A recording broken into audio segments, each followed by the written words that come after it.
Wow. Mình chỉ là một người đến sau. Biết em đã có người ở gần bên, nhưng anh sẽ vẫn đứng ngay đây và chờ em. Mưa giông bão tôi chẳng quan tâm đến ngày đêm. Kẻ si tình này chờ nơi phía sau thầm nhớ mong em về. Vì say mê anh mất tiêu. Bài hát khi xưa anh viết bây giờ bài đằng sau trăm hết thôi.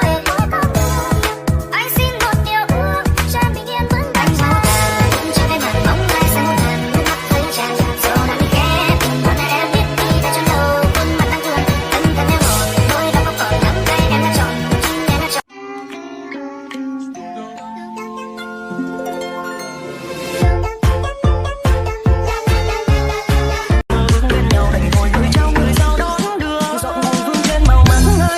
Xăm có tiếng thở dài khắc sâu mỗi tình không phôi phai tiếc cho duyên phận mình ngang trai từng chiều cô liêu buồn đáng yêu. Guess I was just another pit stop till you made up your mind. You just wasted my time. You're on time. I put you on time.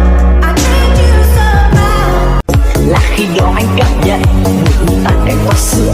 Anh yêu em thật ngọt ngào như một người lý đã muôn khổ nhiều.